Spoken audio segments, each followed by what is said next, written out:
বুড়িগঙ্গা নদীর ঢেউ আমি পারে বৈশা বৈশা দেখতাছি। এই সেই পোস্তগোলা ব্রিজ, ঠিক আছে, এইখান দিয়ে বহু মানুষের যাতায়াত হয়। এইখান দিয়েই যেতে হয় পদ্মা সেতুর পাশে। আর এই সেই বুড়িগঙ্গা নদী, যেখান দিয়ে প্রতিনিয়ত হাজারো মানুষের যাতায়াত ছিল একটা সময়। এখন এই বুড়িগঙ্গা নদী একেবারেই ঠান্ডা শান্ত হয়ে গিয়েছে, কিন্তু মাঝে মাঝে একটু গরম ঢেউ আসে, এই যে দেখতে পারতেছেন। আর পানিগুলো এখন বিষাক্তর মতন গন্ধ হয়ে গিয়েছে, কারণ এই পানিগুলো মানে শীতকালের সময় খুব ফ্রেশ থাকে এবং খুব সুন্দর থাকে। এখন এই পানিগুলো এরকম হয়ে গেছে, মানে যখন মানে আপনার শীতকাল থাকে তখন এই পানিগুলো এতটা সুন্দর থাকে, আপনারা দেখতে পাচ্ছেন এখন নদীর পাড়ের কী অবস্থা। ঠিক আছে, এই যে দেখেন আশেপাশে কতটা কীরকম কালা হয়ে গেছে পানিগুলো, আর নিচে নামতে পারতেছি না, এতটা মানে পানির গ্যাস, ঠিক আছে, অনেক পরিমাণে গ্যাস। তো সেই জন্য আমি নিচে নামতে পারতেছি না। আর এইখান থেকে আপনাদেরকে দেখানোর চেষ্টা করতেছি আসলে বুড়িগঙ্গা নদীর। আমরা দেখতে পারতেছি যে ওই দূরে একটা লঞ্চ চলে গেছে, লঞ্চটা হচ্ছে ময়ূরী কোম্পানির একটা লঞ্চ। আর একটা জাহাজ আসতেছে, আপনারা কি দেখতে পাচ্ছেন কিনা জানি না। ওই সেই জাহাজটা, এই যে কাছে আপনারা একটু খেয়াল করলে দেখতে পারবেন, জাহাজটা এখানে ভিড়িয়ে রাখছে। আর এই পাশে দেখেন নদীর যে ঢেউগুলো না, সেখানে আসতেছে।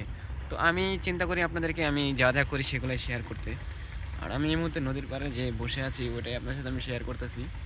আসলে দেখেন ওই যে আপনাদের ওই বড় একটা, ওটা কিন্তু টাওয়ার নয়, ওটা হচ্ছে নদীর পাড়ে আর কি বিল্ডিং। আর নদীর পাড়ে সারি সারি বিল্ডিং, এইগুলো হচ্ছে পুরান ঢাকার বিল্ডিংগুলো। এখান থেকে শুরু করে একেবারে ওই মাথা পর্যন্ত প্রত্যেকটা জায়গায় বিল্ডিং। আপনারা কি দেখতে পাচ্ছেন, এই দেখেন একটা নৌকা চলতেছে। আর নৌকাটা দেখেন কিভাবে নৌকাটা আমরা দেখতে পাচ্ছি, নৌকাটা আস্তে আস্তে চলতেছে আর ঠান্ডা নদীর মধ্যে। আর দেখেন কত দূরে আমার থেকে নৌকাটা। আমরা যদি আরেকটা জিনিস দেখতে পারি, এই বিল্ডিংটা দেখতে পাচ্ছেন, এই যে বড় বিল্ডিংটা, এই বিল্ডিংটা আমাদের থেকে অনেক দূরে। বিল্ডিংটা কিন্তু খুব তাড়াতাড়ি কাজ উঠে গেছে। দেখেন বিল্ডিংটা আমাদের থেকে অনেক দূরে, অথচ এই বিল্ডিংটাকে আমরা খুব সামনে আনলে দেখা যায় বিল্ডিংটা। আর এই যে এই আরেকটা বিল্ডিং দেখাতে পারতেছি আপনাদেরকে, এই যে এই বিল্ডিংটা দেখেন, এই যে এই বিল্ডিংটা সব থেকে বড় মনে হয় এইখানে এতগুলা বিল্ডিং এর মধ্যে। ঢাকা শহরের মধ্যে অনেকগুলা বিল্ডিং আমি দেখেছি অনেক পুরনো, কিন্তু এই বিল্ডিংটা নতুন, এটা অনেক বড় হয়েছে। আর পাশে তাদের ওই ছাদের থেকে এই নদীর ভিউটা দেখা যায় কত সুন্দর। এই দেখেন কত সাইড দিয়ে একটা ট্রলার যাচ্ছে, এই যে দেখেন বুড়িগঙ্গার পাড় দিয়ে কত সাইড দিয়ে যাচ্ছে। আর এই পাশ দিয়া কিছু কিছু লঞ্চ গেলে এই যে এদিকটা ঢেউ আসে। নদীর এখন সাউন্ডগুলো খুব কম, ঠিক আছে। এই যে দেখেন এই পাশ থেকে যদি দেখায়, এই দেখেন কত কালা হয়ে গেছে পানি, এই দেখেন সেই ঢেউগুলা। এখন নদীটা পুরো ঠান্ডা, ঠিক আছে। আর আমি বসে আছি একেবারে নদীর এই সাইডে কোনার মধ্যে। এইখান থেকে আপনাদেরকে এত সুন্দর ভিউগুলো দেখালাম। আর আমি নিচে নামতাম, নিচে নামি নেই, কারণ এইখান দিয়ে দেখতে পাচ্ছেন সিঁড়ির কী অবস্থা। এই সিঁড়ি দিয়ে নামতে গেলেও সমস্যা হতে পারে, এই জন্য নিচে নামি নেই। তো এখন এইখান থেকে ওই পর্যন্তই দেখলাম, খুবই ভালো লাগলো, ঠিক আছে।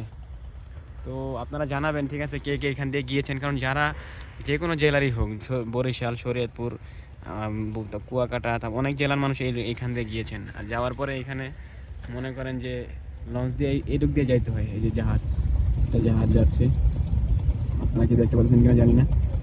এই যে দেখেন জাহাজটা যাইতেছে, দেখছেন।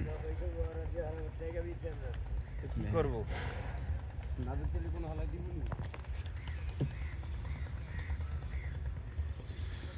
তো আমরা কিছুটা লোক নামলো। তো ঠিক আছে, সবাই ভালো থাকেন। আর এটা হচ্ছে সেই পোস্তগোলা ব্রিজ, এখান দিয়ে সবার যাতায়াত হয়। এটা হচ্ছে ঢাকা জুট মিলের গেট। তো আল্লাহ হাফেজ, সবাইকে সামনে আবার পরে দেখা হবে। সেই মধ্যে সবাই ভালো থাকেন। সামনে কী ভিডিও চান সেটাও জানাবেন। আজকে বুড়িগঙ্গাটা দেখাইলাম, নিচে নামতে পারিনি। আর আপনারা জানাবেন কে কে